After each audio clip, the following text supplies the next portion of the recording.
Good morning, Griffin readers. Well, yesterday we found out that maybe Carmen likes Arturo after all. Wow, who knew? And look what it's done for his confidence. But we still don't have the city council's vote yet. We're finishing the book today, and we'll finally find out whether Arturo and his family have saved the restaurant. We're at the top of page 228. We all went inside for lunch. Like always, a few tables had been pushed together lengthwise across the center of the dining room. I picked a seat as Carmen passed by. Gotta go wash my hands, she said as she left her bag on the chair next to mine. My mom slid into the other seat next to me and gave me this look, like she knew something was up. Well, I approve of her family, so that's good, she said with a smirk. I said, reminded about Carmen being my mom's goddaughter. She's not family, though. Of course she's family. A sour taste suddenly nipped at my tongue. Arturo, family is not just blood. Family is friendship. Family is community. But she's not related, right? I asked. My mom laughed. No, she's not related. The sourness suddenly turned sweet again. Thank goodness, because that would have been really, really weird. I'm very proud of you, she said as she poured some freshly made mint juice into her glass. Thanks, I said. Hey, Mom. See? What if Wilfredo wins tomorrow? What if the whole neighborhood changes? Things have already changed, Arturo, my mom said. We'll just keep fighting to protect our place in that change. You showed me that. She took my hand. You have abuela's spirit, she said. Oh, what? And abuelo's romanticism, Mr. I blush every time Carmen is near. Eh? Eh? My mom squeezed my hand a few times and smirked. Okay, if she knew about the kiss, I was going to throw myself into the ocean. I have no idea what you're talking about, Mom, is all I said. I love you, Arturo. I love you too, Mom. Happiness settled into her dark brown eyes. Carmen returned, and the rest of the family dug into the dishes laid out across the table. Why don't you read that poem again? My mom asked as she clinked her glass to get everyone's attention. Sorry, Mom. No way. Yes way, she said. Everyone, I think it will be nice if Arturo reads that poem again. Don't you? Was it my mother's job in life to embarrass the heck out of me? That poem was the result of an extreme emotional situation. It was a one-time thing. I had no desire to ever read in public again. Carmen stared at me and smiled. I wasn't Jose Marti. I didn't have his mojo. But if I could make Carmen smile like that, then I could totally recite my poem again.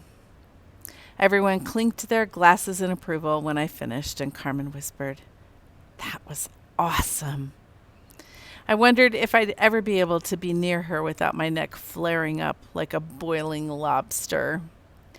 Uncle Frank waved his cell phone excitedly. Arturo, I think I just posted a quote from your poem on our website. Let me see. Carmen took Uncle Frank's phone and inspected. You did it, Papa. You finally posted something on your own. Uncle Frank smiled triumphantly. I am officially social media savvy. He took the phone and admired his post. There aren't any responses yet. That's because you posted it 3 seconds ago, Papa. We all laughed as we watched Uncle Frank hit refresh and wait for the responses to arrive. After lunch, the family dispersed while a few of us, like Martin and Mari, stayed behind to prepare for dinner service. I looked around at La Cocina de la Isla. The colorful columns and food and memories were my second home. I thought of Abuela and my family. of the tree-lined streets and canals that made up Canal Grove, my neighborhood. Change had come, but I wasn't worried anymore. Epilogue. An epilogue is kind of like a PS on a letter. So, oh yeah, by the way. A few weeks after the vote, Mop and Bren came home. We met at the park with Carmen and Vanessa. Bren brought a football to throw around to impress Vanessa, but she totally ignored him. She had packed a picnic for all of us and served this delicious mango juice she'd bought at the new juice bar that had opened up in place of Wilfredo's office. Did you catch that? Wilfredo's gone. After hearing the community, the city council voted and a new ordinance was passed. Buildings could not be taller than a certain height. People Place didn't fit in with the neighborhood. I couldn't find out where he had gone. Then one day Aunt Thudy came to dinner all hysterical because she had found out that Wilfredo was running for public office. He wants to be a city commissioner. Can you believe that? I know. No way. I can't. Don't get Don't say it, everyone yelled in unison before Brian could finish. The idea of Wilfredo People running for city commissioner was both ridiculous and terrifying. Whatever his plans, I knew he didn't stand a chance against my family. Our lease was renewed and my family started working with a contractor for the expansion almost immediately. Uncle Frank helped out with the planning. In the meantime, we planted floribunda bushes everywhere. Abuela would have loved that. But back to the picnic. Vanessa, Carmen, Mop, Bren, and I ate and played poker for pastelitos. Bren knew how much Vanessa loved pastelitos, so he kept tipping his cards so she could see. Mop protested because he gets really competitive with card games. Dude, stop cheating! I'm just helping her out, Bren said, and smiled awkwardly, which made Vanessa roll her eyes. Carmen sat really close to me, and a couple of times our hands touched, which made me eat my sandwich really, really fast. This happened like 4 times, so by the last sandwich, I was so stuffed that I felt like throwing up. There were only a few weeks left before Carmen and her dad had to go back to Spain. It was hard not to think about that, but Carmen told me she didn't want to spend her last days worrying. Like your poem says, the journey prepares us for the journeys beyond. Uncle Frank's first ever post ended up getting a ton of likes and comments. He decided to put my entire poem on the homepage of their website, which was pretty cool. And the fact that Carmen was quoting my poem was epically awesome. Oh, and I was promoted to assistant junior cold food prep cook. Martin was still my boss, but he wasn't as bad to work for anymore. He continued to punch me in the arm whenever I didn't add enough vinaigrette to a salad or when I didn't put enough ceviche on a plate. He said it was so I would stay alert during my shift, but I really think he just liked to punch me in the arm for random reasons. Oh, and the letters Abuelo left me? Well, I continued filling in the blank pages. It was my way of talking to both of my grandparents. So here's the thing. Life had changed in a big way. Abuela was gone, and she left a big hole behind. But we'd also brought the community together. You could feel it. We were all much closer than before Wilfredo had ripped through the town. And my mom made it a point to take more days off. She and my dad went out on dates like 2 or 3 times a week now. I sometimes heard her giggling through the hallway, and I gotta be honest, it was kind of embarrassing. Vanessa was accepted to Junior Leadership Summit in Washington, D.C., and she said her first order of business would be to change the design of the organization's logo because she said it was offensive to indigenous peoples. After one Sunday family dinner, when everyone had gone home and it was just my mom, Carmen, and me left to lock up, I looked over at Abuela's urn.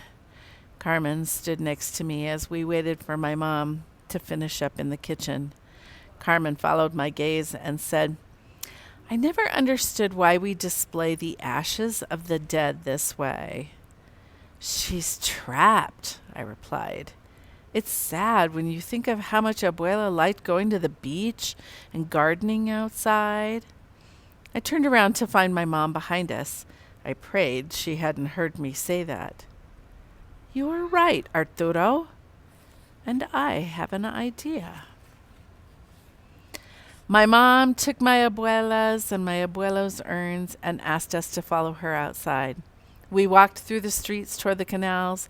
We stopped by an old structure that was probably once a tower of some kind, a reminder of Canal Grove's Spanish architectural history. My mom handed me Abuela's urn while she held on to Abuelo's.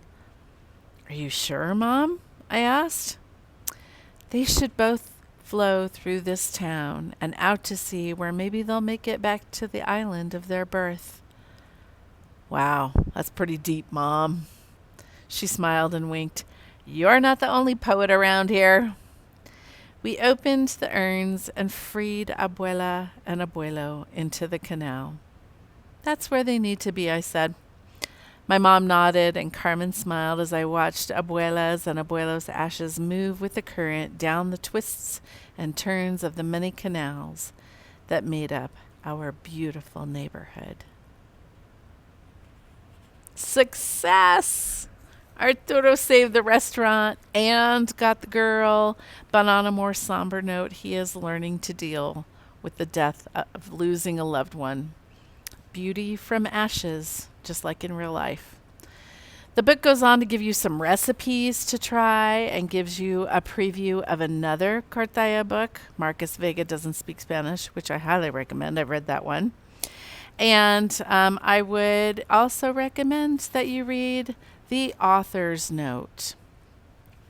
So we'll be having a Grant Beacon community potluck for you and your family if they read the book with us. We'll have a little book discussion and, of course, some good food and some prize giveaways. So come participate on Thursday here at Grant Beacon in the cafeteria at 5 o'clock. I hope you enjoyed this story. Take care.